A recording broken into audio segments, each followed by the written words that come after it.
Allô. J'ai attendu si longtemps pour faire cette vidéo. En fait, j'ai déjà commencé à écrire des morceaux depuis la sortie de ma première vidéo, donc il y a 6 mois. Et pendant ce temps-là, il s'est passé un tas de choses. J'ai bien fini tous mes examens, j'ai presque fini toutes mes études, mais il me restait un stage à faire. Du coup, j'ai fait ce stage et c'était une aventure incroyable. Je me suis lancée dans des projets tellement passionnants, mais du coup j'étais complètement surchargée pendant tous ces 6 mois là, donc j'ai pas eu le temps pour faire ça. Et du coup maintenant j'ai fini le stage, j'ai encore un rapport de stage à rédiger, mais peu importe. Et j'ai enfin le temps pour faire ce que j'ai voulu toujours faire. Voilà. Mais comme j'ai dit, j'ai déjà acquis des trucs il y a 6 mois et maintenant quand je le lis avec du recul, ça fait tellement un vieux podcast avec beaucoup trop de blablabla.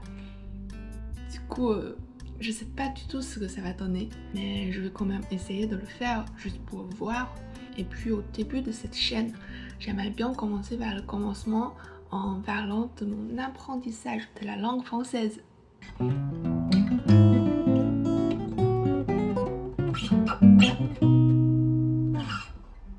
Quand j'apprends le français, j'ai l'impression de devenir schizophrène. Vous parlez tous 2-3 langues, français, anglais, espagnol à la base. Donc vous savez bien, quand on apprend une langue étrangère, il faut penser dans cette langue au lieu de traduire tout ce qu'on entend en notre langue maternelle et puis retraduire la réponse en cette langue étrangère, parce que sinon le raisonnement sera trop long pour réagir à temps dans une situation de la vraie vie. Salut. Salut, ça veut dire ni hao en chinois. Donc il faut répondre ni hao en chinois, ce qui se traduit par salut en français. Ça.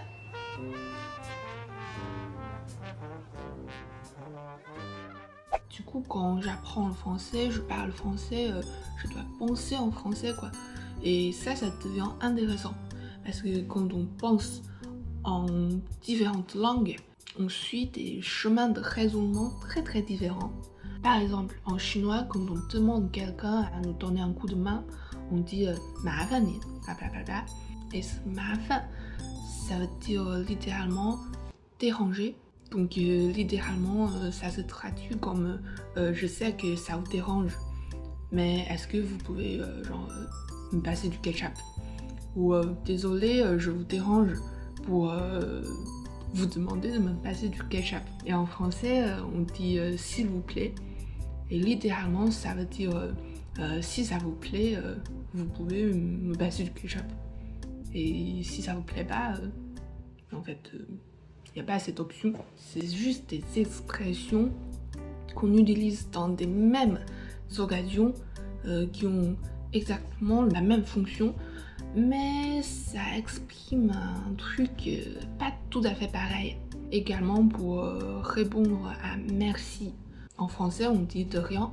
Et littéralement, ça veut dire vous n'avez rien à me remercier. C'est pas grand chose ce que je fais. Et en chinois, on dit 不客气. Ce 不客气, ça se traduit littéralement par ne soyez pas si poli avec moi. Parce que merci, c'est un terme de politesse. Et entre les Chinois, on se dit que on n'a pas besoin d'utiliser des termes de politesse entre nous, entre potes, entre familles, parce qu'on se connaît bien et c'est normal que je t'aide. Donc si tu me remercies, c'est parce que pour toi, je suis pas si proche de toi que je le pense quand je t'aide. Vous voyez, très probablement pas. C'est tellement une explication en impro, mais c'est l'idée. C'est pas vraiment le sujet, mais bref, vous avez compris qu'il y a un raisonnement différent, une logique différente dans des différentes langues. Et puis, des fois, je me trouve aussi dans des situations où j'ai des idées dans ma tête, mais j'arrive pas à les exprimer en français. Parce que soit je connais pas un mot, ou je connais pas une expression, ou sinon cette expression n'existe simplement pas en français. Du coup, je vais contourner cette petite idée-là pour ne pas être bloquée dans une conversation ou dans une présentation orale par exemple. Et ça va limiter ou sinon réorienter mes pensées. Et ça fait que quand je pense en français sur un certain sujet, je vais probablement partir par là. Et si j'y réfléchis en chinois, je vais peut-être passer par là. Bref, vous avez compris.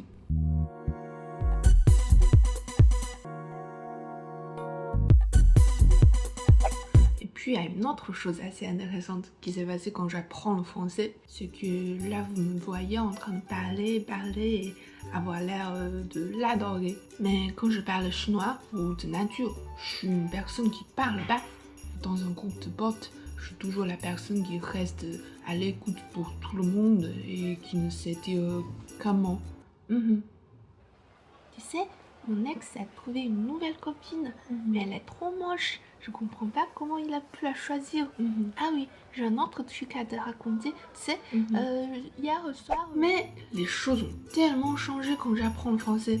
Alors, pour apprendre une langue, il faut s'entraîner non seulement à l'écoute, mais aussi à parler. Du coup, je me suis un peu forcée à parler français. J'étais sur des applications pour faire des échanges linguistiques. Je tiens de temps en temps un journal intime audio. Je fais des covoiturages quotidiens, etc. En gros, je deviens beaucoup plus bavarde en mode français qu'en mode chinois. Ou c'est parce qu'à la base, la langue française est une langue bavarde. Parce que, à mes constats, la plupart des Français, vous avez cette capacité de parler sans arrêt, sans support, sans rien. Et c'est impressionnant, j'en suis jalouse. Autour d'une bière, vous pouvez parler pendant 3 heures. Et c'est économique aussi. Chez moi, avec un demi, on fait que le sec en 5 secondes. Mais ça, c'est une autre histoire. Voilà. D'ailleurs, parler français, c'est aussi l'une des raisons pour lesquelles j'ai créé cette chaîne. Je me dis, parler devant une caméra avec potentiellement quelqu'un qui tombe sur cette vidéo, ce sera moins glauque que de parler toujours toute seule dans ma chambre. Même si en réalité, je suis toujours en train de parler toute seule dans ma chambre.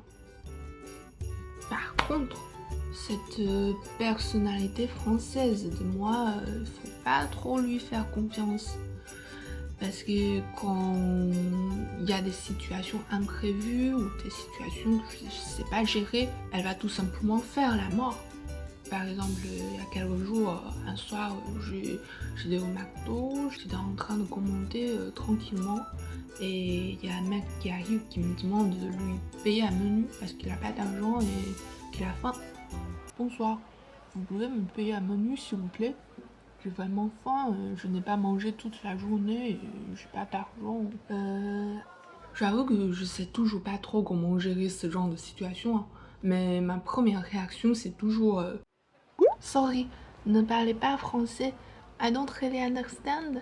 Et lui, il a commencé à m'expliquer en anglais. Could you buy me a menu?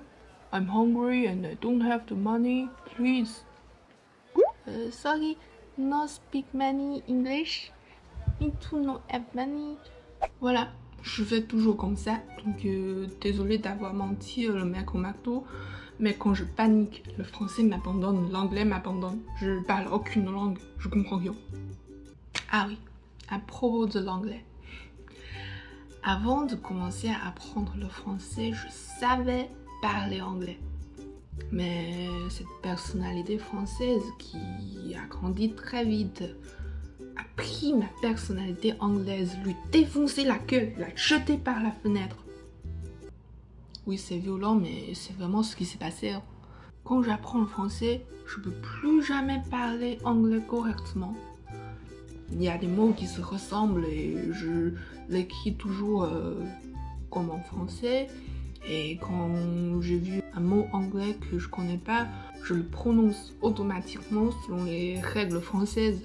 Et cet accent français quand on parle anglais qui est très puissant et contagieux. J'ai rêvé d'avoir un accent, un bel accent britannique, mais maintenant j'ai un mélange de l'accent français et l'accent chinois. C'est horrible. Hello everyone, I am a student. I have 22 ages old and I'm happy to be.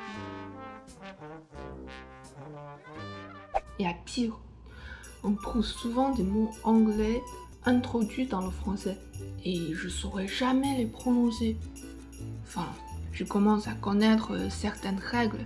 On prononce toujours bel et bien le R comme R et on prononce jamais le H. D'ailleurs, je me demande, est-ce que quand on riait, au lieu de faire ha ha ha ha, ça fait ah ah ah ah? C'est juste une question quoi. Enfin, ça va, mais il existe des mots qu'on prononce selon des différentes règles de prononciation françaises ou anglaises pour chaque différente syllabe. Par exemple, start-up, freestyle, hamburger. Mais comment je suis censée comprendre sans être déchirée mentalement? Pourquoi?